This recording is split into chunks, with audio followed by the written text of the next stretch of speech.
ಇದೇ ವೇದಿಕೆಗೆ ನಾನು ಎರಡನೇ ಸಾರಿ ಈ ಪತ್ರಿಕೆ ಕಾರ್ಯಕ್ರಮಕ್ಕೆ ಬರ್ತಾ ಇರೋದು. ನಮಗೆ ಬಹಳ ಸಂತೋಷ. ಇವತ್ತಿನ ಕಾರ್ಯಕ್ರಮದ ವಿಷಯ ನಮಗೆ ಅಂದರೆ ನಮ್ಮ ಮನೆಯ ಪಕ್ಕದವರು ಅವ್ರು ಗಂಗಾವತಿಗೆ ಇದ್ದರೂ ಕೂಡ ಗುಲ್ಬರ್ಗದಾಗ ಬಂದು ನಮ್ಮ ವಿಜಯ್ ಕುಮಾರ್ ಅವರು ಸರ್ ಅವ್ರು ಈ ಕಾರ್ಯಕ್ರಮ ಬಂದಿದ್ದಾರೆ. ನಮಗೆ ತುಂಬ ಹೃದಯದ ಸ್ವಾಗತ ಅಂತ ಬಯಸಿ. ನಮಸ್ತೆ ಸರ್. ಒಂದು ನಿಮ್ಗೆ ಯಾವ ಧ್ವನಿ ಇಷ್ಟವಾಗ್ತದೆ? ಯಾಕೆ ಸ್ವಲ್ಪ ಎಕೋ ಅನ್ನಿಸ್ತದೆ, ನನಗೆ ಗೊತ್ತಾಗ್ತಾ ಇಲ್ಲ. ಯಾವ ಧ್ವನಿ ನಿಮಗೆ ಇಷ್ಟವಾದರೆ ನೀವು ಚಪ್ಪಾಳೆ ಕೊಡಿ. ಮೊದಲನೇದಾಗಿ ಈ ಭಾಗದವರೇ ಆಗಿರ್ತಕ್ಕಂಥ ಮಲ್ಲಿಕಾರ್ಜುನ್ ಖರ್ಗೆ ಸಾಹೇಬರು. ಇವರು ಒಬ್ಬೊಬ್ಬರಿಗೆ ಒಂದೊಂದು ಸಿನಿಮಾದ ಡೈಲಾಗ್. ಡಾಕ್ಟರ್ ರಾಜ್ಕುಮಾರ್ ಅಂದರೆ ಚಿತ್ರರಂಗದ ಮೇರು ನಟರು. ಅವರು ಒಂದು ಡೈಲಾಗ್ ಹೇಳಿರ್ತಾರೆ, ಹೊಂಚು ಹಾಕಿ ಸಂಚು ಮಾಡಿ ವಂಚನೆಯಿಂದ ನಮ್ಮ ರಾಜ್ಯವನ್ನೇ ಕಬಳಿಸಿ ಮೆರೀತಾ ಇರುವ ಶಿವಸ್ಕಂದ ವರ್ಮ ಯಾವ ಕದಂಬರ ವಂಶವೃಕ್ಷರನ್ನ ಕ್ರೌರಕ್ಕೆ ಸಿಕ್ಕಿ ನಿರ್ಣಾಮವಾಯಿತು ಅಂತ ಹೇಳಿದ್ರವಿಯೋ ಅದೇ ವಂಶವೃಕ್ಷವಿಂದ ಮತ್ತೆ ಚಿಗುರು ತಲೆ ಎತ್ತಿ ನಿಂತಿದೆ. ಕನ್ನಡಿಗರ ಪೊಲೀಸ್ ನೋಡ್ರಿ, ಸೌಂಡ್ ಸಿಸ್ಟಮ್ ಕರೆಕ್ಟ್ ಒಂದ್ಸಲ ಸೆಟ್ ಮಾಡಿಬಿಟ್ಬಿಡ್ರಿ. ನೀವು ಮೊದಲು ಕರೆಕ್ಟ್ ಇತ್ತು, ಬಿಟ್ಬಿಡ್ರಿ, ಏನು ಮಾಡಬೇಡ್ರಿ. ಈಗ ಹಲೋ, ಇನ್ನೂ ಸ್ವಲ್ಪ ಔಟ್ಪುಟ್ ಸ್ವಲ್ಪ ಜಾಸ್ತಿ ಮಾಡಿಬಿಡ್ರಿ. Output hello ಬಿಟ್ಬಿಟ್ರಿ. ಈಗೇನು ಮಾಡಿಬಿಡ್ರಿ. ಈ ಡೈಲಾಗಿನ ಮಲ್ಲಿಕಾರ್ಜುನ್ ಖರ್ಗೆ ಸಾಹೇಬ್ರು ಕೊಟ್ಟರೆ ಅವ್ರು ಇದನ್ನು ಹೆಂಗೆ ಮಾತಾಡ್ತಾರೆ ನೋಡ್ರಿ. ಯಾವ ಈ ಸಂದರ್ಭದಲ್ಲಿ ಡಾಕ್ಟರ್ ರಾಜ್ಕುಮಾರ್ ಅವರು ದೊಡ್ಡ ನಟರು, ಅವ್ರು ಹೇಳಿರೋ ಡೈಲಾಗ್ ನಮಗೆ ಹೇಳಲಿಕ್ಕೆ ಆಗುವುದಿಲ್ಲ. ರಾಜಕೀಯದವರು ಸಿನಿಮಾಕ್ಕೆ ಹೋಗಬಾರ್ದು, ಸಿನಿಮಾದವರು ರಾಜಕೀಯ ಡೈಲಾಗ್ ಹೇಳಬಾರ್ದು. ಹೊಂಚು ಹಾಕಿ ಸಂಚು ಮಾಡಿ ವಂಚನೆಯಿಂದ ನಮ್ಮ ರಾಜ್ಯವನ್ನೇ ಕಬಳಿಸಿ ಮೆರೀತಾ ಇರುವ ಶಿವಸ್ಕಂದ ವರ್ಮ ಅನ್ನೋ ಡೈಲಾಗಿನ ಡಾಕ್ಟರ್ ರಾಜ್ಕುಮಾರ್ ಅವರು ಭಾಳ ಚಂದ ಹೇಳ್ಯಾರ. ಅಷ್ಟು ಹೇಳಿ ನನ್ನ ಮಾತು ಮುಗಿಸ್ತೀನಿ. ಅಂದ್ರೆ ಇದನ್ನೇ ಸಿದ್ದರಾಮಯ್ಯ ಅವರು ಹೊಂಚು ಹಾಕಿ ಸಂಚು ಮಾಡಿ ವಂಚನೆಯಿಂದ ನಮ್ಮ ರಾಜ್ಯವನ್ನೇ ಕಬಳಿಸಿ ಮೆರೆಯುತ್ತಾ ಇರೋ ಶಿವಸ್ಕಂದ ವರ್ಮ ಯಾವ ಕದಂಬರ ವಂಶವೃಕ್ಷರನ್ನ ಕ್ರೌರಕ್ಕೆ ಸಿಕ್ಕಿ ನಿರ್ಣಾಮವಾಯಿತು ಅಂತ ಹೇಳಿದಿರುವೆಯೋ ಅದೇ ವಂಶವೃಕ್ಷ ಎಂದು ಚಿಗುರು ತಲೆ ಎತ್ತಿ ನಿಂತಿದೆ. ಈ ಡೈಲಾಗ್ಗಳೆಲ್ಲ ಬೇಡ. ಸಿನಿಮಾದವರು ಡೈಲಾಗ್ ಸಿನಿಮಾದವ್ರು ಹೇಳಬೇಕು, ರಾಜಕೀಯದವ್ರು ರಾಜಕೀಯ ಮಾಡಬೇಕು. ಇದು ದೇವೇಗೌಡರು. ಅಲ್ಲ ಸ್ವಾಮಿ, 90 ವಯಸ್ಸಿನಲ್ಲಿ ಈ ಥರ ಡೈಲಾಗ್ಗಳನ್ನು ಹೇಳೋಕ್ಕಾಗುತ್ತೇನ್ರಿ?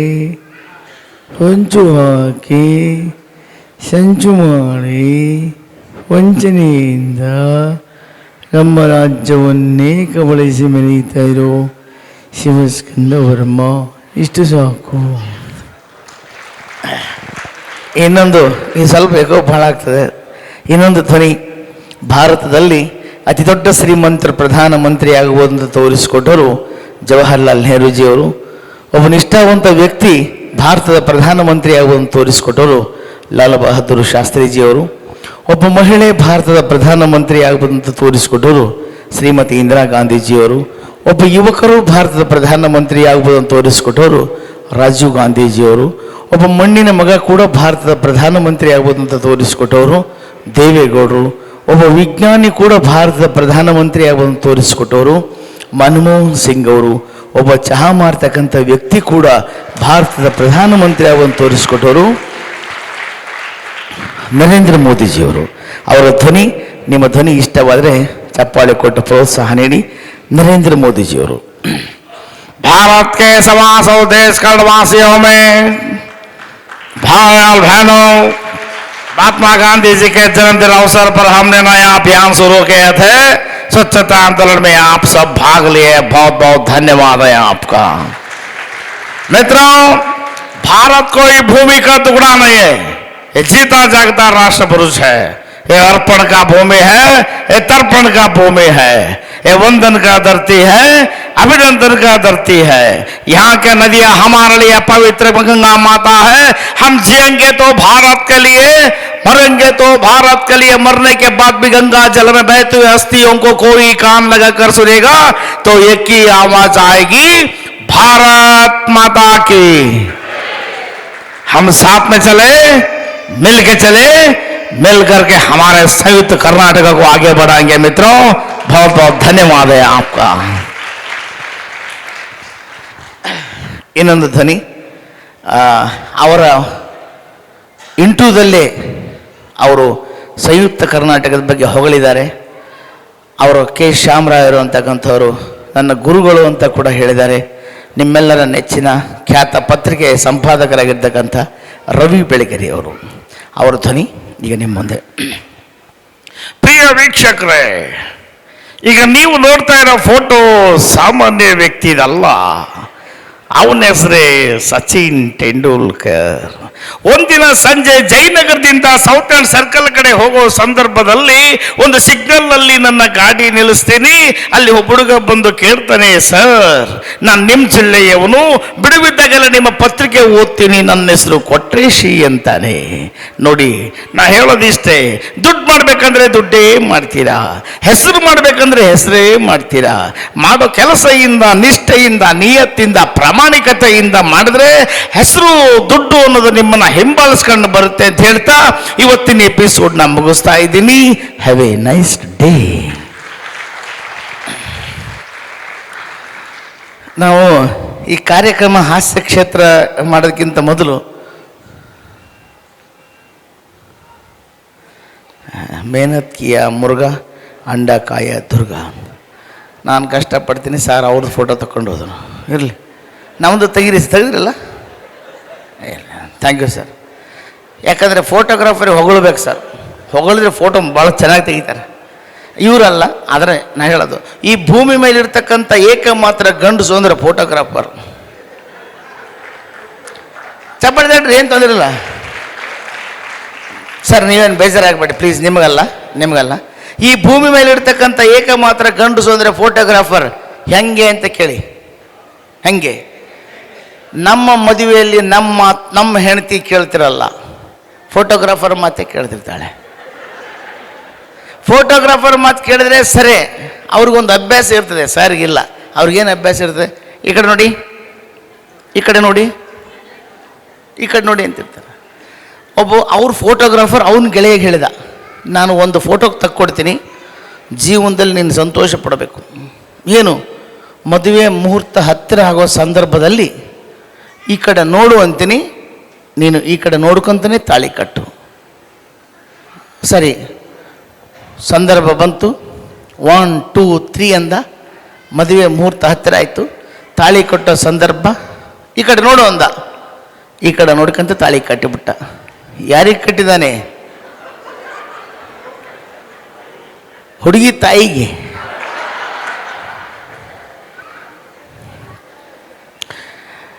ಕಾರ್ಯಕ್ರಮಕ್ಕೂ ಇಲ್ಲೆಲ್ಲ ನಾವು ಗಂಗಾವತಿ ಪ್ರಾಣೇಶ್ ಗುರುಗಳ ಪರಿಚಯ ಆಗೋಕ್ಕಿಂತ ಮುಂಚೆ 30-35 ವರ್ಷದ ಹಿಂದೆ ನಾನು LIC ಏಜೆಂಟಾಗಿ ಕೆಲಸ ಮಾಡ್ತಿದ್ದೆ. ನಿಮಗೊಂದು ಮಾತು ಗೊತ್ತಿರಲಿ, LIC ಏಜೆಂಟಾಗಿ ಒಂದು ಪಾಲಿಸಿ ತರೋದು ಅಷ್ಟು ಸುಲಭ ಅಲ್ಲ. 20 ಸಾರಿ ನೀವು ಅವ್ರ ಮನೆಗೆ ಹೋಗ್ರಿ, ಪಕ್ಕದ ಮನೆ ಏಜೆಂಟ್ ನಮ್ಮ ಮೇಲೆ ಅನುಮಾನ ಪಟ್ಟು ಅವನು ಅವ್ರ ಮನೆಗೆ ಹೋಗಕ್ಕೆ ಶುರು ಮಾಡ್ತಾನೆ. ಕಾಂಪಿಟೇಷನ್. ನಾನು ಒಬ್ಬರ ಮನೆಗೆ ಹೋದೆ, 3 ವರ್ಷ ಕಂಟಿನ್ಯೂ ಅವ್ರ ಮನೆಗೆ ಹೋದೆ. 3 ವರ್ಷ ಹೋದ್ಮೇಲೆ ಕೇಳಿದೆ, ಅಕ್ಕ ನಿಮಗೇನಾದರೂ ಒಂದು ಸ್ವಲ್ಪನೂ ಕರುಣೆ ಕನಕರು ಇಲ್ವಾ ಅಂದೆ. ಯಾಕೆ? 3 ವರ್ಷ ನಿಮ್ಮ ಮನೆಗೆ ಬಂದೆ, ಒಂದು ಪಾಲಿಸಿ ಮಾಡಿಸು ಅನ್ನೋ ಭಾವನೆ ಬರಲಿಲ್ಲ ನಿಮಗೆ. ಬೇಜಾರಾಗಬೇಡ, ಒಳ್ಳೆಯ ಸಂದರ್ಭ ಬರಲಿ, ಒಳ್ಳೆಯ ಸಮಯಕ್ಕೋಸ್ಕರ ಕಾಯ್ತೀನಿ, ನಾನೇ ಮಾಡಿಸ್ತೀನಿ ಅಂದು. ಆ ದೈವಕ್ಕೇನಾಯಿತು, ಅವ್ರ ಯಜಮಾನರು ಅಧ್ಯಕ್ಷರಾಗ್ಬಿಟ್ರು. ಅಧ್ಯಕ್ಷರಾದ್ಮೇಲೆ ನಾನು ಹೋದೆ, ಅಕ್ಕವರೇ ಒಳ್ಳೆಯ ಸಂದರ್ಭ ಬರಲಿ ಅಂದ್ರಿ, ಈಗ ಅಧ್ಯಕ್ಷರಾಗಿದ್ದಾರೆ, ಈಗಾದರೂ ಪಾಲಿಸಿ ಮಾಡಿಸಿ ಅಂದೆ. ಅವ್ರು ಹೇಳಿದ್ರು, ನಿಜ ಕಣೋ, ನೀನು ತುಂಬ ದಿನಗಳಿಂದ ಕಾಡಿಸ್ತಾ ಇದ್ದೆ. ಅವ್ರ ಯಜಮಾನ್ರು ಕರೆದ್ರು, ಒಂದು 10 ಲಕ್ಷ LIC ಪಾಲಿಸಿ ಮಾಡಿಸಿ ಅಂದರು. ಅವರು ಖುಷಿಯಿಂದ ಮಾಡಿಸ್ಬಿಟ್ರು. ನೋಡ್ರಿ, ಮಾಡಿಸಿದ ಮೇಲೆ 6 ತಿಂಗಳಲ್ಲಿ ಅವ್ರ ಯಜಮಾನ್ರು ತೀರ್ಕೊಂಡ್ಬಿಟ್ರು. ನಾನು ಅಂದ್ಕೊಂಡೆ, ಸುಮ್ಮನೆ ಬಿಟ್ಬಿಟ್ಟಿದ್ರೆ ಬದುಕ್ತಿದ್ರೋ ಏನೋ, ಯಾಕಾದರೂ LIC ಮಾಡಿಸಿಬಿಟ್ಟೆ ಅಂದ್ಕೊಂಡೆ. ಇಲ್ಲ, ಅದು ಹೋಗಿ ಬ್ರ್ಯಾಂಚ್ ಮ್ಯಾನೇಜರಿಗೆ ಭೇಟಿಯಾಗಿ ಅವ್ರು ತೀರ್ಕೊಂಡ್ರು ಸರ್ ಅಂತ ಅವ್ರಿಗೆಲ್ಲ ಅವ್ರ ವಿಷಯಗಳನ್ನೆಲ್ಲ ಡಾಕ್ಯುಮೆಂಟ್ಸ್ ಕೊಟ್ಟೆ. ಅವ್ರ ಕೈ ತುಂಬ ಹಣ ಬಂತು, ಅವ್ರಿಗೆ ಹೋಗಿ ಕೊಟ್ಟೆ. ಕೊಟ್ಟ 6 ತಿಂಗಳ ಮೇಲೆ ಮತ್ತೊಂದು ಫೋನ್ ಬಂತು. ಅಕ್ಕ, ಹಲೋ ಅಕ್ಕ ಹೇಳ್ರಿ ಅಂದೆ. ಅಣ್ಣ ಎಲ್ಲಿದ್ದೀಯ ಅಣ್ಣ? ಅಕ್ಕ ಮನೆಯಾಗಿದ್ದೀನಿ, ಅರ್ಜೆಂಟ್ ನಮ್ಮ ಮನೆಗೆ ಬಾ ಅಂದಿಟ್ಬಿಟ್ರು. ಅವ್ರ ಮನೆಗೆ ಹೋಗ್ಬೇಕೀಗ ನನಗೆ ಹೆದರಿಕೆ. ಬೇಡ ಬೇಡ ಅಂದ್ರೆ ಪಾಲಿಸಿ ಮಾಡಿಸಿದ್ದೀನಿ. 6 ತಿಂಗಳಲ್ಲಿ ಯಜಮಾನ್ರು ತಿರ್ಕೊಂಡ್ಬಿಟ್ಟಿದ್ದಾರೆ. ದುಡ್ಡೆಲ್ಲ ಕೊಟ್ಟಿದೆ. ಫೋನ್ ಮಾಡಿದರು, ಮನೆಗೆ ಹೋದೆ. ದೊಡ್ಡ ಶ್ರೀಮಂತರು ಮನೆಗೆ ಎಂಟ್ರಿ ಆಗ್ತಾ ಇದ್ದಂಗೆ ನೋಡ್ತೀನಿ 350 ಮಂದಿ ಹೆಣ್ಮಕ್ಳು ಕೂತ್ಕೊಂಡಿದ್ದಾರೆ. 350 ಜನ ಹೆಣ್ಮಕ್ಳು ಕೂತ್ಕೊಂಡಿದ್ದಾರೆ, ನಾನು ಒಬ್ಬನೇ ಗಂಡಮಗ. ನನಗೆ ಹೆದರಿಕೆ ಆಗಿಬಿಡ್ತು. ಅಣ್ಣ ವೇದಿಕೆಗೆ ಆಗಮಿಸ್ಬೇಕು ಅಂದರು. ಒಂದೇ ಚೇರ್ ಹಾಕಿದ್ದಾರೆ ವೇದಿಕೆ ಮೇಲೆ. ಹೋಗಿ ಕೂತ್ಕೊಂಡೆ. ಆ ಅಕ್ಕ ಮೈಕ್ ತೊಗೊಂಡು ಮಾತಾಡಿದ್ಲು. ಮಾತೇರಿ ಮಹಿಳೆಯರೇ, ಇವತ್ತು ನಾವೆಲ್ಲರೂ ದಯವಿಟ್ಟು ಸ್ವಲ್ಪ ಶಾಂತರ, ಹುಡುಗರು ಸ್ವಲ್ಪ ಕಂಟ್ರೋಲ್ ಮಾಡಿರಿ ಸರ್. ಹಾಂ ಹೌದು, ಯಾಕಂದರೆ ಈ ಮಕ್ಕಳೇ ಈ ದೇಶದ ಭವಿಷ್ಯ. ಈಗ ಅವ್ರನ್ನ ಬಿಟ್ಟರೆ ನನ್ನ ಭವಿಷ್ಯ ಹಾಳು ಮಾಡ್ತಾರೆ ಅವರು. ಅದಕ್ಕೆ ನನ್ನ ರಿಕ್ವೆಸ್ಟ್, ಈ ಮಕ್ಕಳು ಮುಂದಿನ ದೇಶದ ಭವಿಷ್ಯ ಇದ್ದಾರೆ ಒಪ್ತೀವಿ, ಆದರೆ 10 ನಿಮಿಷ ಬಿಟ್ಬಿಟ್ರೆ ಅಂದ್ರೆ ಅವ್ರು ನನ್ನ ಭವಿಷ್ಯ ಹಾಳು ಮಾಡ್ತಾರೆ. ಅದಕ್ಕೆ ತಂದೆ ತಾಯಿಗಳ ರಿಕ್ವೆಸ್ಟ್ ಕರ್ಕೊಳ್ಳಿ ಪ್ಲೀಸ್. ಕರೆದ್ರು, ನಾ ಬಂದೆ. ವೇದಿಕೆ ಮೇಲೆ ಕೂತ್ಕೊಂಡ್ರು. ಅಕ್ಕ ಮೈಕ್ ತೊಗೊಂಡ್ಲು. ಮಾತೇರೆ ಮಹಿಳೆಯರೇ, ಇವತ್ತು ನಾವೆಲ್ಲರ ಒಗ್ಗಟ್ಟಾಗಬೇಕಾಗಿದೆ ಅಂದು ನನ್ನ ನೋಡಿದ್ಲು. ನನಗೆ ಹೆದರಿಕೆ, ಕೈಕಲ್ಲಿ ನಡ್ಗಕ್ಕೆ ಶುರು ಆಯಿತು. ಅಕ್ಕ ಯಾಕೆ ಒಗ್ಗಟ್ಟಾಗ್ತೀರಿ? ನಾಳೆ ನಾಡಿದ್ದು ಆಗ್ರಿ ಅಂದೆ. ಅಣ್ಣ ನಿನಗೆ ಗೊತ್ತಿಲ್ಲ, ಸುಮ್ಮನೆ ಕೂತ್ಕೊಂಡು. ಅಕ್ಕ ಭಾಷಣ ಮಾಡೋಕ್ಕೆ ಶುರು ಮಾಡಿದ್ರು. ಮಾತೇರೆ ಮಹಿಳೆಯರೇ, ನಾವೆಲ್ಲರ ಒಗ್ಗಟ್ಟಾಗೋಣ. ಅಣ್ಣ ನಿನಗೊಂದು ಮಾತು ಹೇಳೋಕ್ಕೆ ಇಷ್ಟಪಡ್ತೀನಿ ಅಂದ್ಲು. ಹೇಳಕ್ಕ ಅಂದೆ. ಇವು ಬಂದಿರತಕ್ಕಂಥ 350 ಜನ ಹೆಣ್ಮಕ್ಳು ಬೇರೆಯವ್ರ ಕಡೆ LIC ಪಾಲಿಸಿ ಮಾಡಲಿಕ್ಕೆ ಹೊರಟಿದ್ರು. ನಾನು ಹೇಳಿದೆ, ಯಾರ ಹತ್ರ ಮಾಡಿಸ್ಬೇಡಿ, ಅಣ್ಣನ ಹತ್ರ ಮಾಡಿಸಿ. ಅಣ್ಣನ ಕೈಗುಣ ಚೆನ್ನಾಗಿದೆ.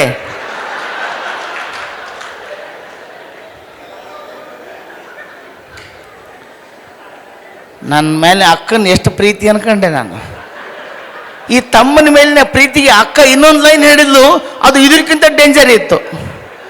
ಅಣ್ಣನ ಕಡೆ ಪಾಲಿಸಿ ಮಾಡಿಸಿ, ಅಣ್ಣ 6 ತಿಂಗಳಲ್ಲಿ ಏನಂತೆ, ಅಣ್ಣನ ಕೈಗುಣ ಚೆನ್ನಾಗಿದೆ, ಅಣ್ಣ 6 ತಿಂಗಳಲ್ಲಿ ರಿಸಲ್ಟ್ ಕೊಟ್ಬಿಡ್ತಾನೆ ಅಣ್ಣ.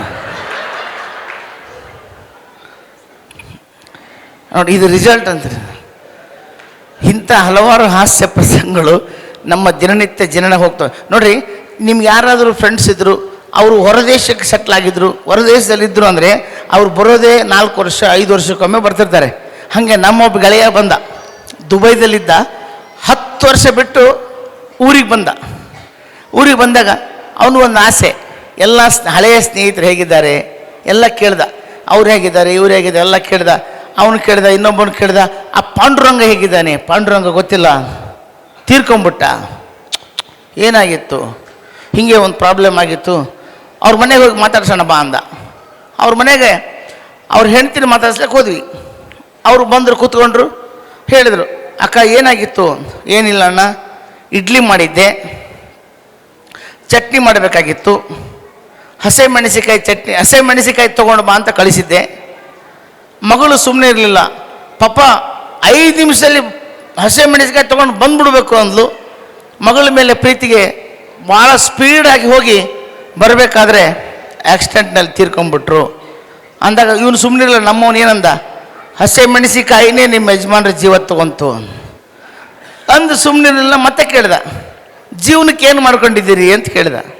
ಆಕೆ ಹೇಳಿದ್ಲು, ಒಣ ಮೆಣಸಿನಕಾಯಿ ಮೇಲೆ ಜೀವನ ನಡೆಸೀನಿ ಅಂದ. ಅವನು ಕನ್ಫ್ಯೂಸ್ ಆಗಿಬಿಟ್ಟ.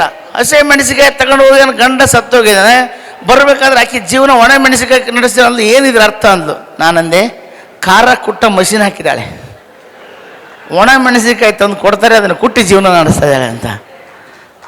ಹಾಂ, ಯಾರೋ ಒಬ್ಬರಿಬ್ಬರು ಚಪ್ಪಾಳೆ ತಟ್ಟಿದ್ರಿ. ಕಾಲ ಭಾಳ ಸೂಕ್ಷ್ಮ ಆಗಿದೆ, ನಾವೇ ಕೇಳಿ ಕೇಳಿ ಬಿಡಿಸ್ಕೋಬೇಕು. ಭಾಷಣ ಒಂದು ಕಲೆ. ನೋಡಿರಿ, ಇವತ್ತು ಗಂಗಾವತಿ ಪ್ರಾಣೇಶ್ವರ ಅವರು ಇಷ್ಟು ಫೇಮಸ್ ಆಗಬೇಕಾದ್ರೆ 35 ವರ್ಷ ತಗೊಂಡ್ರು. ಈಗ ಹಂಗಿಲ್ಲ, ಬೆಳಗಿನ ಜಾವದಾಗ ಫೇಮಸ್ ಆಗಿಬಿಡ್ತಾರೆ. ಈಗ ನೋಡಿರಿ, ಮೊಬೈಲ್ ಇದೆ ನಿಮ್ಮ ಕೈಯಲ್ಲಿ. 8 ತಿಂಗಳಿಂದ ಒಂದು ಲೈನ್ ಹಾಡಿತ್ತು. ಯಾರಿಗಾದರೂ ಬಂದರೆ, ಇಷ್ಟು ಜನರಲ್ಲಿ ಯಾರಾದರೂ ಮೊಬೈಲ್ ನೋಡೋರು ಇದ್ದರೆ, ಮೊಬೈಲ್ ಉಪಯೋಗ ಮಾಡ್ತಿದ್ರೆ ಅಂಥವ್ರು ಈ ಹಾಡು ಕೇಳಿದರೆ ಒಂದು ಲೈನ್ ನನ್ನ ಜೊತೆಗೆ ಹಾಡಿ. 8 ತಿಂಗಳಿಂದ ಒಂದು ಹಾಡಿತ್ತು. ಯಾವ ಹಾಡಿತ್ತು? ನಾನು ನಂದಿನಿ. ನನಗೆ ಗೊತ್ತಿತ್ತು ಎಲ್ಲರೂ ಮೊಬೈಲ್ ನೋಡ್ತೀರಂತ. ಬೆಂಗಳೂರಿಗೆ ಬಂದೀನಿ, ಪಿ ಜಿಲಿ ಇರ್ತೀನಿ, IT ಕೆಲಸ ಮಾಡಿ, ಇದೊಂದು ಸಾಂಗ್. ಇದು ಆದಮೇಲೆ 6 ತಿಂಗಳ ಹಿಂದೆ ಇನ್ನೊಂದು ಸಾಂಗ್ ಬಂತು. ಮನಸ್ಸಿನೊಳಗೆ ಖಾಲಿ ಖಾಲಿ, ಈ ಮನದೊಳಗೆ ಇದ್ದರೂ ಮಲ್ಲಿಗೆ, ತರದೆ ಹೋದರು ನೀ ನನಗೆ, ಓನಲ್ಲ ನೀನಲ್ಲ ಕರಿಮಣಿ ಮಾಲೀಕ ನೀ. ಮತ್ತಾರು? ರಾಹುಲ್ಲ. ಅದಾದ್ಮೇಲೆ ಮತ್ತೊಂದು 3 ತಿಂಗಳಿಂದ ಇನ್ನೊಂದು ಸಾಂಗ್ ಬಂತು, ನಾ ಡ್ರೈವರ. ಓ, ಎಲ್ಲರೂ ಕೇಳ. ಅದಾದ್ಮೇಲೆ ಮತ್ತೆ 3 ತಿಂಗಳಿಂದ ಇನ್ನೊಂದು ಸಾಂಗ್ ಬಂತು, ಲಂಗ ದೌಣ್ಯಾಗ ಮಸ್ತ್ ಕಾಣ್ತಿ ಲಾವಣ್ಯ, ನಿನ್ನ ಫೋನ್ ನಂಬರ್ ಕೊಟ್ರೆ ಬರ್ತೈತಿ ಪುಣ್ಯ. ಇನ್ನೊಂದು ಸಾಂಗ್ ಬಂತು ಮೊನ್ನೆ.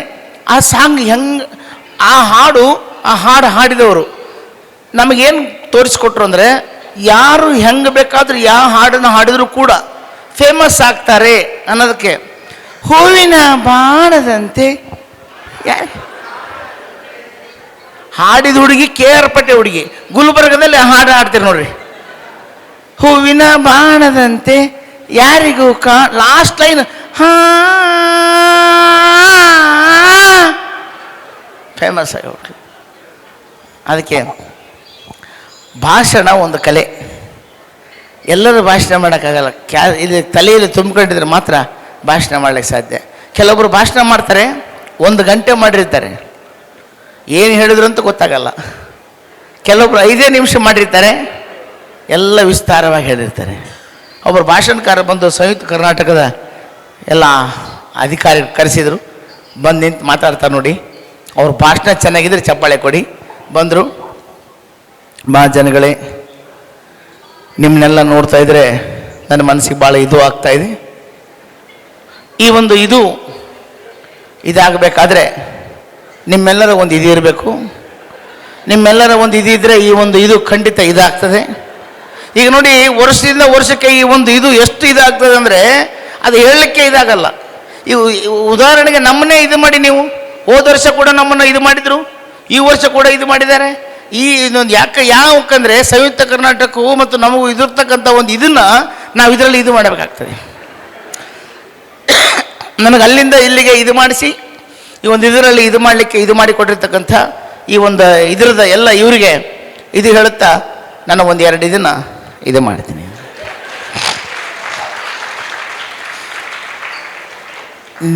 ನೀವೆಂಥ ಶ್ರೋತೃಗಳು, ಎಷ್ಟು ಒಳ್ಳೆ ಅಭಿಮಾನಿಗಳು ಅಂದರೆ, ಹಿಂಗೆ ಭಾಷಣ ಮಾಡಿದ್ರು ಕೂಡ ಚಪ್ಪಾಳೆ ತಡ್ತೀರಿ.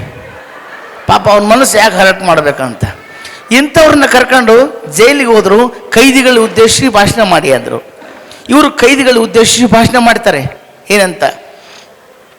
ಪ್ರಿಯ ಕೈದಿ ಬಾಂಧವರೇ, ನೀವೆಲ್ಲ ಭಾಳ ಕಡಿಮೆ ಸಂಖ್ಯೆಯಲ್ಲಿ ಸೇರಿದಿರಿ. ನನ್ನ ಮನಸ್ಸಿಗೆ ಭಾಳ ದುಃಖ ಆಗ್ತಾ ಇದೆ. ಯಾಕಂದರೆ ಈ ಜೈಲು ಕಟ್ಟಿಸಿದ್ದು ಯಾರಿಗೋಸ್ಕರ? ನಮಗೋಸ್ಕರ. ನಾವೆಲ್ಲರೂ ಕೂಡಿ ಈ ಜೈಲನ್ನ ತುಂಬಿಸ್ಬೇಕು. ರಾಜ್ಯದಲ್ಲಿ ಅಷ್ಟೇ ಅಲ್ಲ, ರಾಷ್ಟ್ರದಲ್ಲಿ ಅಷ್ಟೇ ಅಲ್ಲ, ದೇಶದಲ್ಲಿ ಈ ಜೈಲ್ ಬಗ್ಗೆ ಮಾತಾಡುವಂಥ ಕೆಲಸ ಮಾಡಬೇಕು ನಾವು. PSI ಲಾಠಿ ತೊಗೊಂಡು ಹೊಡೆದ, ಇದ್ದವ್ರು ಹೋಗ್ರು ಅಂತೀವಿ ನಾವು, ಜೈಲು ತುಂಬಿಸ್ತಾನೆ ಇವನು. ಹಿಂಗೆ ನೋಡಿದ್ರು ಒಬ್ಬರು ಹಿರಿಯರು, ಇದು ಭಾಷಣ ಸರಿ ಇಲ್ಲ, ನಾನು ನಿನಗೆ ಬರ್ಕೊಡ್ತೀನಿ, ಆ ಥರ ಕಂಠಪಾಠ ಮಾಡು, ಅದನ್ನು ಭಾಷಣ ಮಾಡು. ಭಾಷಣ ಮಾಡೋಕ್ಕೆ ಶುರು ಮಾಡಿದರು. ಏನಂತ ಅವ್ರು ಬರ್ಕೊಟ್ಟಿದ್ರು, ಶುರು ಮಾಡಿದರು.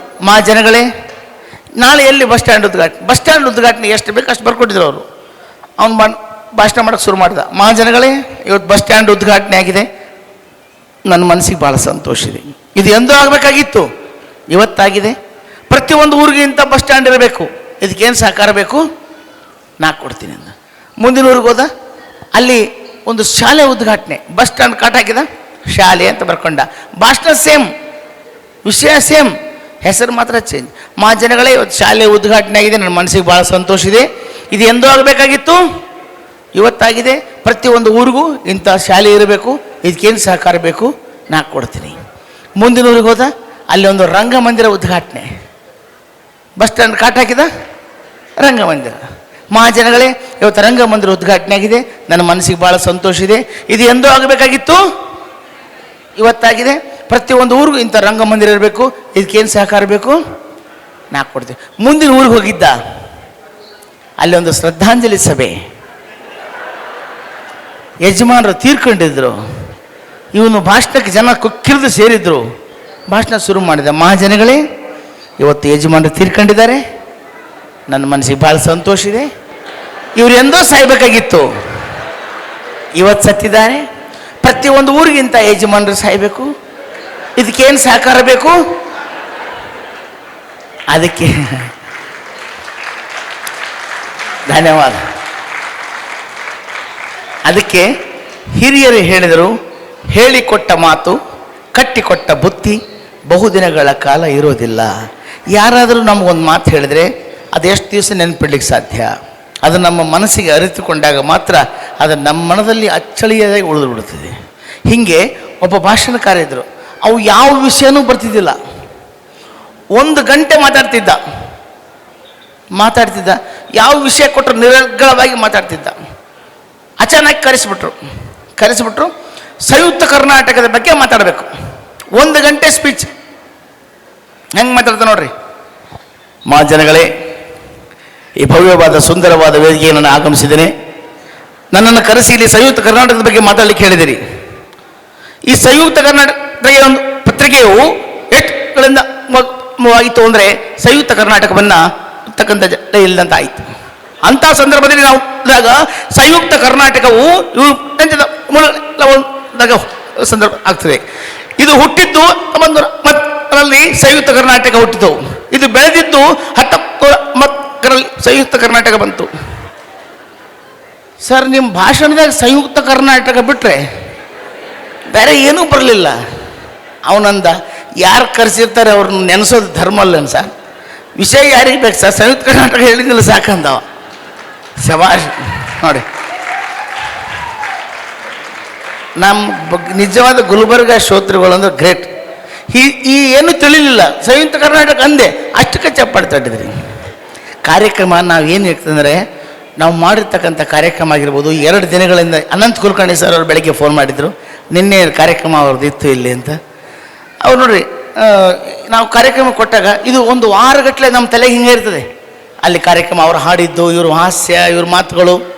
ಅದಕ್ಕೆ ಯಾವುದೇ ಒಂದು ಕಾರ್ಯಕ್ರಮ ಮಾಡಿದ್ರು ನಮ್ಮ ಮನಸ್ಸಿನಲ್ಲಿ ಇರೋಂಗೆ. ಈಗ ನೋಡ್ರಿ, ಒಂದು ಸಿನಿಮಾ ಹಾಡು ತೊಗೊತೀರಿ, ನಿಮಗೆ ಮನಸ್ಸಿಗೆ ಭಾಳ ಇಷ್ಟ ಆಗ್ತದೆ, ಭಯಂಕರ. ಅದೇ 1 ವಾರ ತಲೆಗಿರ್ತದೆ. ಈಗ ನೋಡ್ರಿ, ಯಾರ ಮನೆಗೆ ಕನ್ಯಾ ನೋಡ್ಲಿಕ್ಕೆ ಹೋಗ್ರಿ, ನೀವು ಕನ್ಯಾ ಕೇಳ್ರಿ, ಒಂದು ಹಾಡು ಹಾಡ್ರೇನ್ರಿ.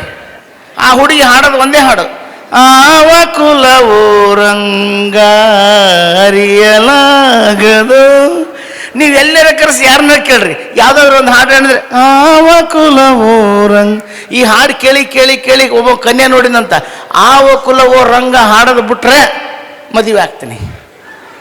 ಯಾಕಂದ್ರೆ ನಾವು 100 ಕನ್ಯಾ ನೋಡಿ 100 ಅವ ಹಾಡ್ಯಾವ ಅಂದ್ರೆ ನಮ್ಮ ತಲೆಯೊಳಗೆ ಅಷ್ಟು ಫಿಕ್ಸ್ ಆಗಿ ಕೂತ್ಬಿಟ್ಟಿರ್ತದೆ. ಈಗ ನನ್ನ ಗೆಳೆಯ ಒಬ್ಬನು ಸೌದತ್ತಿ ಯಲ್ಲಮ್ಮನ ಗುಡ್ಡದಾಗ ಡ್ಯೂಟಿ ಮಾಡಿದ್ದ. ಸೌದತ್ತಿ ಯಲ್ಲಮ್ಮ ಗುಡ್ಡಕ್ಕೆ ಪೊಲೀಸ್ ಅಪಾರ್ಟ್ಮೆಂಟ್ ಆಗಿತ್ತು. 30 ದಿವಸ ಹಗಲು ರಾತ್ರಿ ಸೌದತ್ತಿ ಯಲ್ಲಮ್ಮನ ಗುಡ್ಡದಲ್ಲಿ ಒಂದೇ ಸೌಂಡ್ ಕೇಳ್ತಾ ಇತ್ತು. ಏನು? ಉಧೋ ಉಧೋ ಉಧೋ. ಈ ಸೌಂಡ್ ಕೇಳಿ ಕೇಳಿ 24x7 30 ದಿನಗಳ ಕಾಲ ನಾನು ಅವನಿಗೆ ಫೋನ್ ಮಾಡಿದೆ. ಅವನು ರಿಸೀವ್ ಮಾಡಿ ಮಾತಾಡಿದ್ದು ನೋಡಿ, ಹಲೋ ಹಲೋ ಹಲೋ, ಏನಲ್ಲೇ ದೋಸ್ತ, ಏನಾಯ್ತು ತಿಳಿವಲ್ತಲೇ ದೋಸ್ತ, ಹಲೋ ಹಲೋ, ಊರಿಗೆ ಬರ್ತಿಲ್ಲಲೇ ಅಂದೆ. ಬರ್ತೀನಿ, ಇಲ್ಲ ಒಂದು ದಿಕ್ಕು ತಿಳಿವಲ್ತಲೇ ಅಪ್ಪ, ಹಲೋ, ನಮ್ಮ ಅಪ್ಪ ನಾವು ನೋಡ್ಕೊಳ್ಳೋ ಜವಾಬ್ದಾರಿ ನಿಂದಲೇ ಅಪ್ಪ, ಹಲೋ ಅಂದ್ರೆ ಅವ ಅಲ್ಲಿ ಇದ್ದು ಕೇಳಿ ಕೇಳಿ ಕೇಳಿ ಕೇಳಿ ಅದೇ ತಲೆಗಿತ್ತು. ಹಿಂಗೆ ಒಂದು ಕಾರ್ಯಕ್ರಮ ನಾವು ನೋಡಿದ ಮೇಲೆ 1 ವಾರ 10 ದಿವಸಗಳ ಕಾಲ ಆ ಕಾರ್ಯಕ್ರಮ ನಮ್ಮ ಮನಸ್ಸಿನಲ್ಲಿ, ನಮ್ಮ ಮನೆಯಲ್ಲಿ, ನಮ್ಮ ತಲೆ ಇರಬೇಕು. ನೋಡ್ರಿ, ಮದುವೆಯಾಗ ಹೊಸದರಲ್ಲಿ ಜೋಡಿ ಹೆಂಗಿರ್ತದೆ, 20 ವರ್ಷ ಆದರೆ ಉಲ್ಟಾ ಆಗ್ತದೆ, ಹಿಂಗಾಗ್ತದೆ. ಹೆಂಡ್ತಿ ಹಿಂಗಾಗ್ತಾಳೆ, ಗಂಡ ಹಿಂಗಾಗ್ತಾನೆ. ಹಿಂಗಿದ್ದಾಗ ಹೆಂಡ್ತಿ ನೋಡಿದ್ರೆ ಸಾಕು, ಅನಿಸುತ್ತಿದೆ ಯಾಕೋ ಇಂದು ನೀನೇನೆ ನನ್ನವಳೆಂದು ಮಾಯದ ಲೋಕದಿಂದ ನನಗಾಗಿ ಬಂದವಳೆಂದು ಆಹಾ ಎಂಥ ಮಧುರ ಯಾತನೆ. ಈಕಿನ ಕರ್ಕೊಂಡು ಹೋದ ಮದುವೆಯಾಗಿ ಹೊಸದರಲ್ಲಿ ಅರಮನೆ ಮುಂದೆ ನಿಲ್ಲಿಸಿದ್ದಾನೆ. ಒಂದು ಫೋಟೋ ತೆಗೆದ. ಒಂದು ಮೂಲೆಯಲ್ಲಿ ಹೆಂಡತಿ, ಫೋಟೋ ತುಂಬೆಲ್ಲ ಅರಮನೆ. ಈಗ 20 ವರ್ಷ ಆಗಿದೆ.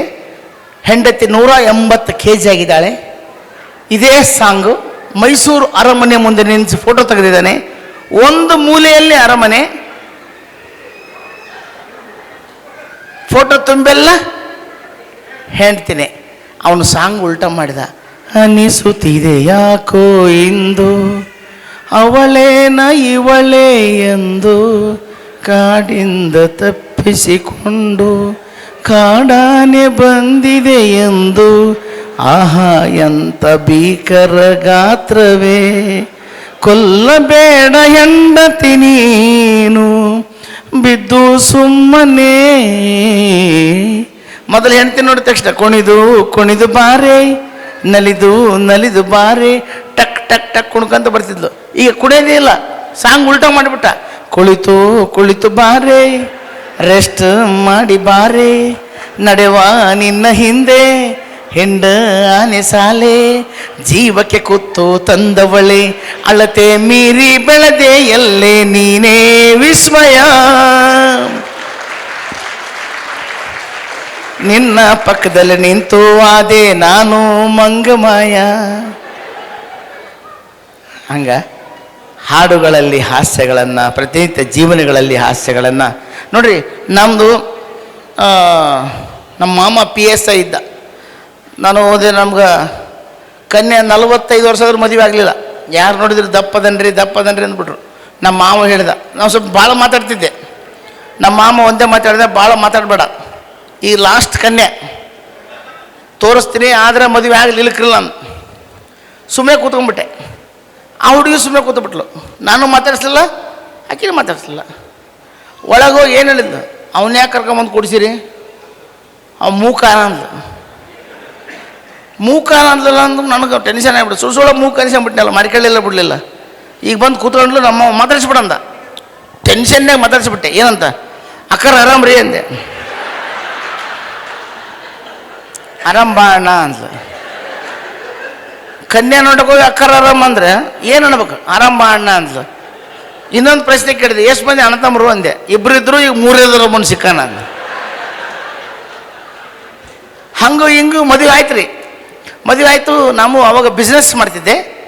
ಅವನು ನಮ್ಮ ಮನೆ ಪಕ್ಕದವನು ಮದುವೆ ಆಯಿತು. ಅವನು ಸಾಯಂಕಾಲ, ನಾನು ನನ್ನ ಹೆಂಡತಿ ನಿಂತು ನೋಡ್ತಿದ್ವಿ. ಸಾಯಂಕಾಲ 8 ಗಂಟೆ ಕರೆಕ್ಟ್ ತಂದು ಚೇರ್ ಹಾಕ್ತಿದ್ದ. 8 ಗಂಟೆ 5 ನಿಮಿಷಕ್ಕೆ ಹೆಂಡ್ತಿನ ಕರ್ಕೊಂಬಂದು ಕೂಡಿಸ್ತಿದ್ದ. 8 ಗಂಟೆ 10 ನಿಮಿಷಕ್ಕೆ ದೊಡ್ಡ ಪುಟ್ಟಿ ಹೂವು ಹೆಂಡ್ತಿ ಮೇಲೆ ಹಾಕ್ತಿದ್ದ. ಇದನ್ನು ನೋಡಿ ನನ್ನ ಹೆಂಡ್ತಿ ಅಂದ್ಲು, ನೀವು ಹಂಗೆ ಮಾಡಬಾರ್ದೇನೋ ಅಂದ್ಲು. ನಾನು ಅಂದೆ, ತಡಿ ಮರಾಯ, ನಂದ ದುಡುಕಿಲ್ಲ, ಬಿಸ್ನೆಸ್ ಇಲ್ಲ. ಅವನು ಏನು ಕೆಲಸ ಮಾಡ್ತಾನೆ ಕೇಳ್ತೀನಿ ಅಂದೆ. ಅವನು ಸಿಕ್ಬಿಟ್ಟ. ಕೇಳಿದೆ, ಅಣ್ಣ ನೀನು ಏನು ಬಿಸ್ನೆಸ್ ಮಾಡ್ತೀಯ ಅಂದೆ. ಅಣ್ಣ ನಂದು ಹೂವಿನ ಅಂಗಡಿ ಅದ, 8 ಗಂಟೆ ತನಕ ಎಷ್ಟು ಆಗ್ತಾವ ಅಷ್ಟು ಮಾರ್ತೀನಿ, ಉಳ್ದದ್ದು ಹೋಗಿ ಹೆಂಡ್ತಿ ಮೇಲೆ ಹಾಕ್ತೀನಿ ಅಂದ.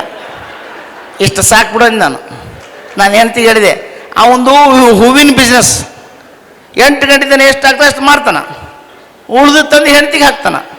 ನಮ್ಮದು ಕಾರ್ಪೊರೇಟ್ ಬಿಸ್ನೆಸ್ ಅದ.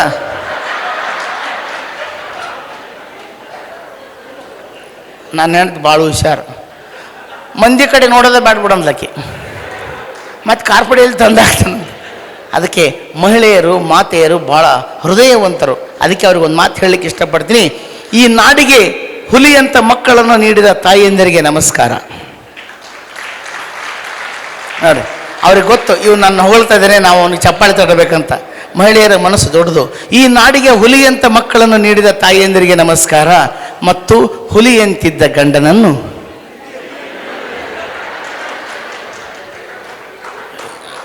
ಅಣ್ಣವರು ಇದ್ದು ಮಾತು ವ್ಯಕ್ತಪಡಿಸಿಬಿಟ್ರು ಅವರು. ಇಲ್ಲ, ಅದು ನಾನು ಹಂಗಂದೇ ಇಲ್ಲ, ನೀವು ಅಂದ್ಕೊಳ್ತೀರಿ. ಈ ನಾಡಿಗೆ ಹುಲಿಯಂಥ ಮಕ್ಕಳನ್ನು ನೀಡಿದ ತಾಯಿಯಂದರಿಗೆ ನಮಸ್ಕಾರ. ಮತ್ತು ಹುಲಿಯಂತಿದ್ದ ಗಂಡನನ್ನು ಹೆಬ್ಬುಲಿಯಂತೆ ಮಾಡಿದ ತಾಯಿಯಂದರಿಗೆ ಶಿರಸಾಷ್ಟಾಂಗ ನಮಸ್ಕಾರ.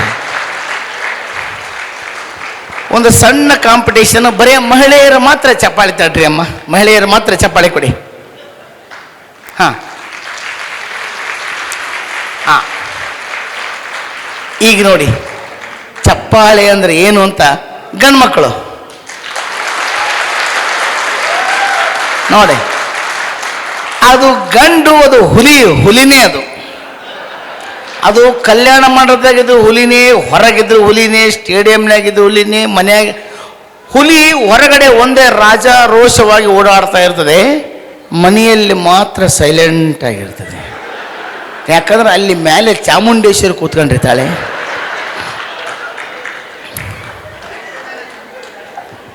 ಈಗ ನೋಡ್ರಿ, ಹೃದಯ ಶ್ರೀಮಂತಿ.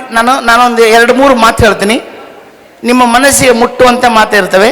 ಕರೆಕ್ಟಾಗಿದ್ದರೆ ಮಾತ್ರ ಚಪ್ಪಾಳೆ ಕೊಡಬೇಕು. ನೋಡ್ರಿ, ಹೃದಯ ಶ್ರೀಮಂತಿಕೆಯಲ್ಲಿ, ಪ್ರೀತಿ ಮಾಡೋದರಲ್ಲಿ, ಪ್ರೀತಿಯಿಂದ ನೋಡಿಕೊಳ್ಳೋದ್ರಲ್ಲಿ, ಪ್ರೀತಿಯಿಂದ ಮಾತಾಡಿಸೋದ್ರಲ್ಲಿ, ಪ್ರೀತಿಯಿಂದ ಎಲ್ಲಾದರೂ ಕರ್ಕೊಂಡು ಹೋಗೋದ್ರಲ್ಲಿ ಗಂಡು ಮಕ್ಕಳೇ ಶ್ರೇಷ್ಠ. ನೋಡಿ, ಬರೀ ಚಪ್ಪಾಳೆ ತಟ್ಟಿದ್ರೆ ಗಂಡು ಮಕ್ಕಳು, ಹೆಣ್ಮಕ್ಳು ಯಾರೂ ತಟ್ಟಲಿಲ್ಲ. ಅವ್ರ ಮನುಷ್ಯ ನಾವೇ ಶ್ರೇಷ್ಠ ಅಂತಿದೆ. ಯಾಕಂದ್ರೆ ನಾನು ಉದಾಹರಣೆ ಹೇಳ್ತೀನಿ. ಈಗ ಉದಾಹರಣೆ ಕೇಳಿದ್ರೆ ನೀವು ಚಪ್ಪಾಳೆ ಕೊಡಿ. ನೋಡ್ರಿ, ಎಲ್ಲಾದರೂ ಕರ್ಕೊಂಡು ಹೋಗೋದ್ರಲ್ಲಿ, ಏನಾದರೂ ಕೊಡಿಸೋದ್ರಲ್ಲಿ, ಯಾರ ಜೊತೆ ಮಾತಾಡೋದ್ರಲ್ಲಿ, ಪ್ರೀತಿಯಿಂದ ನೋಡೋದ್ರಲ್ಲಿ, ಪ್ರೀತಿಯಿಂದ ಕರ್ಕೊಂಡು ಹೋಗೋದ್ರಲ್ಲಿ ಗಂಡು ಮಕ್ಕಳೇ ಶ್ರೇಷ್ಠ. ಯಾಕೆಂದರೆ ಉದಾಹರಣೆಯೊಂದಿಗೆ, ನನ್ನ ಮನೆಯಲ್ಲಿ ನಮ್ಮ ತಂಗಿ ಇದ್ದಾಳೆ. ನಮ್ಮ ತಂಗಿನ ನನ್ನ ಹೆಂಡತಿ ಅಷ್ಟು ಪ್ರೀತಿಯಿಂದ ನೋಡಲ್ಲ, ಪ್ರೀತಿಯಿಂದ ಮಾತಾಡ್ಸಲ್ಲ, ಪ್ರೀತಿಯಿಂದ ಎಲ್ಲೂ ಕರ್ಕೊಂಡು ಹೋಗಲ್ಲ, ಪ್ರೀತಿಯಿಂದ ಏನೂ ಕೊಡಿಸಲ್ಲ. ಯಾಕಂದರೆ ನನ್ನ ಹೆಂಡತಿ ಹತ್ರ ಹೃದಯ ಶ್ರೀಮಂತಿಕೆ ಇಲ್ಲ. ಎಕ್ಸಾಂಪಲ್, ನಾನು ಹಂಗಲ್ಲ. ನನ್ನ ಹೆಂಡತಿ ನನ್ನ ತಂಗಿಗೆ ಏನೂ ಕೊಡಿಸಲ್ಲ, ಏನೂ ಕರ್ಕೊಂಡು ಹೋಗಲ್ಲ. ನಾನು ಹಂಗಲ್ಲ, ನನ್ನ ಹೆಂಡತಿ ತಂಗಿದ್ದಾಳೆ. ಇಲ್ಲಿ ನಗಬೇಡಿ ಸರ್, ಇದು ಅಪಾರ್ಥ ಆಗ್ತದೆ. ನಮ್ಮ ಹೆಂಡತಿ ತಂಗಿನ ಓದಿಸಿ ಬರೆಸಿ ಮದುವೆ ಮಾಡಿಸಿ ಕೊಟ್ಟೆ. ಇದು ಹೃದಯ ಶ್ರೀಮಂತಿಕೆ. ಸಣ್ಣ ಎಕ್ಸಾಂಪಲ್, ಬಸ್ಸಿಗೆ ಹೋಗ್ತೀರಿ, ಬಸ್ನಾಗ ಹತ್ತಿರಿ, ಬಸ್ನಾಗ ನಮಗೇನೂ ವ್ಯಾಲ್ಯೂ ಇಲ್ಲ. ಮೊದಲು ಟಿಕೆಟ್ ಅಂತಿದ್ದ, ಈಗ ಹಂಗಿಲ್ಲ, ಆಧಾರ್ ಅಂತ ಬರ್ತಾನೆ. ನಮ್ಮ ಹತ್ರ ಏನು ಹೇಳಿದ್ರೆ ನಾವು ಸ್ವಲ್ಪ ಬಂಡರ್ ಹಚ್ಕೊಂಡು ನಡಗ್ಬಿಡ್ತೀವಿ ನಾವು. ಹಾಗಾಗಿ ಒಂದು ಬಸ್ಸಿನೊಳಗೆ ಒಬ್ಬ ಹುಡುಗಿ ಬಗಲಾಗ ಒಬ್ಬ ಹುಡುಗ ಕೂತ್ಕೊಡ್ತಾನೆ, ಟಯರ್ಡ್ ಆಗಿರ್ತಾನೆ, ನಿದ್ದೆ ಬರ್ತದೆ. ಅವನು ಆ ಹುಡುಗಿ ಭುಜದ ಮೇಲೆ ತಲೆ ಇಟ್ಟು ಮಲಗಿಬಿಟ್ಟ ಅಂದರೆ ಆ ಹುಡುಗಿ ಬಸ್ಸಲ್ಲಿರ್ತಕ್ಕಂಥ ಡ್ರೈವರ್, ಕಂಡಕ್ಟರ್, ಪ್ಯಾಸೆಂಜರ್ನ ಕರೆಸಿ ಆ ಹುಡುಗನ ಬಡಿಸಿಬಿಡ್ತಾಳೆ. ಯಾಕಂದರೆ ಹುಡುಗಿ ಹತ್ರ ಹೃದಯ ಶ್ರೀಮಂತಿಕೆ ಇಲ್ಲ. ಇದನ್ನು ಉಲ್ಟಾ ಮಾಡಿರಿ, ಆ ಹುಡುಗ ಕೂತ್ಕೊಂಡಿರ್ತಾನೆ, ಆ ಹುಡುಗಿ ಬಂದು ಅವನ ಬಗಲ ಕೂತು ಅವನ ಭುಜದ ಮೇಲೆ ತಲೆ ಇಟ್ಲು ಅಂತ ತಿಳ್ಕೊಳ್ರಿ, ಅವನು ಇಲ್ಲೇ ಜೇವರಿಗೆ ಇಳಿಬೇಕು, ಇಳಿಯೋದಿಲ್ಲ. ಅವಳು ಎಲ್ಲಿವರೆಗೆ ಹೋಗ್ತಾಳೆ ಅಲ್ಲಿವರೆಗೆ ಹೋಗಿ ಡ್ರಾಪ್ ಕೊಟ್ಟು ಬರ್ತಾನೆ. ಯಾಕಂದರೆ ಅವನಲ್ಲಿ ಹೃದಯ ಶ್ರೀಮಂತಿಕೆ ಇದೆ. ಸರಿಯಾಗಿದ್ದರೆ ಚಪ್ಪಾಳೆ ಕೊಡಬೇಕು. ಇಷ್ಟರ ಮೇಲೆ ಕನ್ಫರ್ಮ್ ಆಯಿತು. ಇಷ್ಟು ಜನ ಚಪ್ಪಾಳೆ ತಟ್ಟಿದ್ರು, ಡ್ರಾಪ್ ಕೊಟ್ಟವ್ರೆ. ಈ ಭವ್ಯವಾದ ಇಂಥ ಒಂದು ಸುಂದರವಾದ ವೇದಿಕೆ, ಈ ನಮ್ಮನ್ನು ಅಲ್ಲಿಂದ ಇಲ್ಲಿಗೆ ಇದು ಮಾಡಿಸಿ, ಈ ಇದರಲ್ಲಿ ಇದು ಮಾಡಲಿಕ್ಕೆ, ಎರಡನೇ ಇದರಲ್ಲಿ ಇದನ್ನು ಮಾಡಲಿಕ್ಕೆ ಇದು ಮಾಡಿಕೊಟ್ಟಿರ್ತಕ್ಕಂಥ ಈ ಒಂದು ಇದರದ ಎಲ್ಲ ಇವರಿಗೆ ಮತ್ತು ನಿಮ್ಮೆಲ್ಲರಿಗೂ ಕೂಡ ಇದನ್ನು ಹೇಳ್ತಾ ನನ್ನ ಒಂದೆರಡು ಇದನ್ನು ಇದು ಮಾಡ್ತೀನಿ. ಎಲ್ಲರಿಗೂ ನಮಸ್ಕಾರ.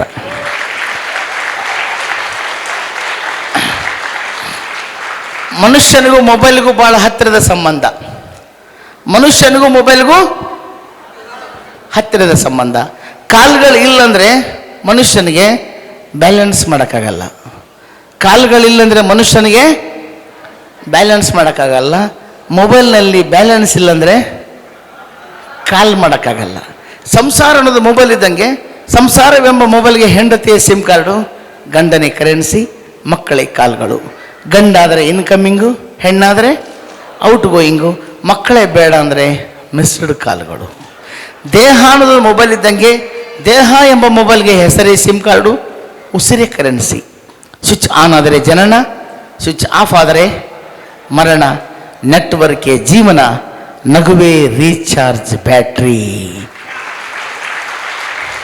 ಮನಸ್ಸಿಗೆ ಹೊಟ್ಟೆಗೆ ಹಸಿವಾದಾಗ ಊಟ ಎಷ್ಟು ಮುಖ್ಯನೋ, ಮನಸ್ಸುಗಳಿಗೆ ಬೇಜಾರಾದಾಗ ಮನೋರಂಜನೆ ಕೂಡ ಅಷ್ಟೇ ಅಂತ ಹೇಳ್ತಾ, ಭಾಳ ಶಾಂತ ರೀತಿಯಿಂದ, ಭಾಳ ಪ್ರೀತಿಯಿಂದ ಕಲಾವಿದರ ಮೇಲೆ ಗೌರವ ಕೊಟ್ಟು ಅದ್ಭುತವಾಗಿ ಕೇಳ್ತಾ ಇದ್ದೀರಿ. ನಿಮಗೆಲ್ಲರಿಗೂ ತುಂಬ ಹೃದಯದ ಅಭಿನಂದನೆಗಳು ಹೇಳ್ತಾ, ದಾನಗಳಲ್ಲಿ ಸರ್ವಶ್ರೇಷ್ಠವಾದ ದಾನ ಸಮಾಧಾನ, ದಾನಗಳಲ್ಲಿ ಸರ್ವಶ್ರೇಷ್ಠವಾದ ದಾನ ಸಮಯ ದಾನ, ದಾನಗಳಲ್ಲಿ ಸರ್ವಶ್ರೇಷ್ಠವಾದ ದಾನ ಅನ್ನದಾನ, ದಾನಗಳಲ್ಲಿ ಸರ್ವಶ್ರೇಷ್ಠವಾದ ದಾನ ಕನ್ಯಾದಾನ, ದಾನಗಳಲ್ಲಿ ಸರ್ವಶ್ರೇಷ್ಠವಾದ ದಾನ ನೇತ್ರದಾನ, ದಾನಗಳಲ್ಲಿ ಸರ್ವಶ್ರೇಷ್ಠವಾದ ದಾನ ರಕ್ತದಾನ, ದಾನಗಳಲ್ಲಿ ಸರ್ವಶ್ರೇಷ್ಠವಾದ ದಾನ ವಿದ್ಯಾದಾನ, ದಾನಗಳಲ್ಲಿ ಸರ್ವಶ್ರೇಷ್ಠವಾದ ದಾನ ಮತದಾನ, ದಾನಗಳಲ್ಲಿ ಸರ್ವಶ್ರೇಷ್ಠವಾದ ದಾನ.